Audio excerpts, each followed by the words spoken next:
FM News Talk 97.1. On-demand audio. I'll tell you, any vote for cloture, any vote to allow Harry Reid to add funding for Obamacare with just a 51-vote threshold, a vote for cloture is a vote for Obamacare. And I think Senate Republicans are going to stand side by side with Speaker Boehner and House Republicans listening to the people and stopping this train wreck that is Obamacare. Okay. Ted Cruz last night with his 20-hour, 18-minute quasi-filibuster. It wasn't technically a filibuster. It was an agreement that he had with Senate Majority Leader Harry Reid to speak. Joining me right now, Missouri Senator Roy Blunt, who is preparing for a very busy next couple of days on this front. Senator, good afternoon, and thanks for joining us. Hey, Dana. It's always good to be with you. We missed you last night. Where were you? During the non-filibuster filibuster? Yes. Yeah. The official way to put it. And on the cloture vote that I think you just said I joined the Democrats on the cloture vote we just had, Ted Cruz voted for that cloture vote. Well, Everybody in the Senate voted for that cloture vote because, all our votes are don't vote for cloture, don't move toward any conclusion on this bill that funds the government after next Monday. And then the same people saying don't vote for cloture just all voted for cloture. Well, we knew that that most everyone was going to vote for this because of the way that it looks. It looks as though, okay, well, we got what we wanted. We got the CR defunding Obamacare. We're going to have the discussion on it. But at the same time, doesn't voting on this, it basically gives Harry Reid the right. And I get that there's a lot of like hyper parliamentary, gimmicks and all of this stuff that go into this that makes it really complex for people to understand. But doesn't voting for cloture, it's essentially giving him, it's lowering the threshold to 51. It's giving him less votes to do what he wants, or more leeway, rather, to do what he wants to do with this, which is essentially strip out this provision.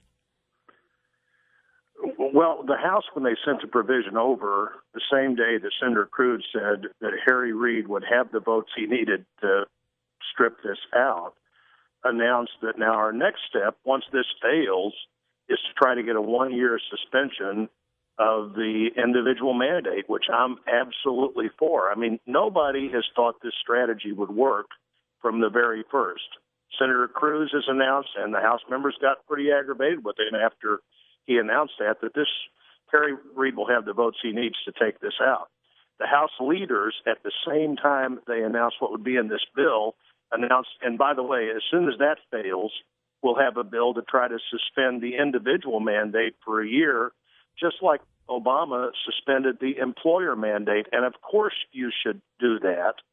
I'll be on the floor in just a few minutes making what is probably my 30th speech against the president's health care plan, and which is falling of its own weight unless we figure out how to make this all about us instead of all about them. The people that ought to be getting the calls right now are the Democrats, like our neighbor Mark Pryor, who's going to have to vote again to either leave the funding in or take it out. I will vote to leave it in, and to take the funding away. He will.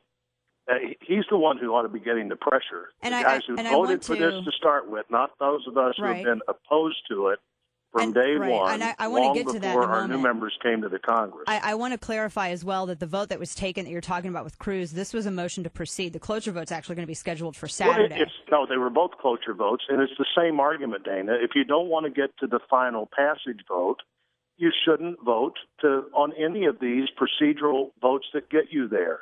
That is absolutely straining a gnat to say the vote on the second vote for cloture is absolutely Armageddon. The first vote for cloture is just nothing but the normal process. But doesn't the vote Saturday, though, sir? Doesn't the vote Saturday, though?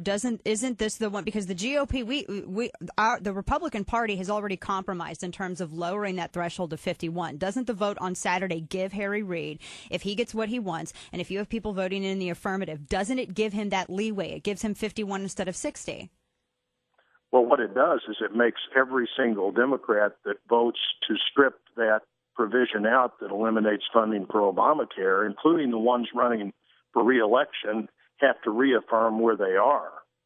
Now, if you don't go there at all, Senator Reid obviously has the option to say, well, The Republicans won't vote on the funding bill that they say they're for, so we'll just shut the government down. And nobody thinks that is a fight that we win with the public. And right. Look at who's on the other side of this time.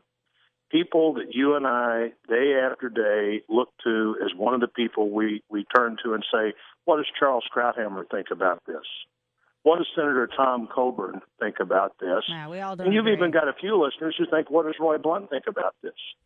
And, in all three cases, it is a path to somewhere that could shut the government down that would then actually ruin our prospects. But right now, when we're ahead on health care, we're ahead on the economy, we're ahead on foreign policy, why do we want to give this shut the government argument gift to President Obama? Well, but Senator, don't you think that it's the Democrats are the ones who have coupled this funding provision with the CR? I mean, if we could consider this separately, the National Journal poll, which just came out, showed that the majority of Americans, it wasn't that they were blaming Republicans for a shutdown, it's that they wanted it to be decoupled. They agree with you. Every single poll is in Republicans' favor to defund this. It's Democrats who insist on the narrative that it's Republicans who want to shut it down. Why isn't anyone taking this on? Because that's the real narrative. Well, I think what I heard, again, a guy you and I both admire, Charles Krauthammer, say last night, is the opposition party in any shutdown fight always loses the fight.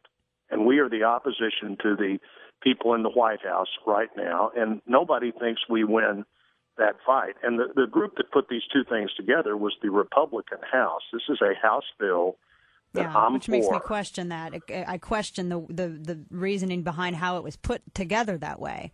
To make you mean why the House put it together? Well, why it was done in a way that it could because there's a lot of discussion that it was done in a way to make it super easy for Democrats in the Senate to basically strip out that provision. It's like they knew they didn't like the strategy. They thought that it was going to fail, so they were trying to anticipate that and set it up in a certain way.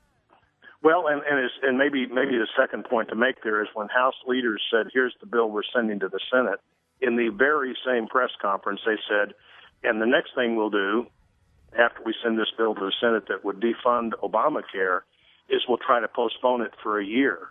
If you defund it permanently, if you really thought that would work, you don't then have the second debate, which the House will start this week.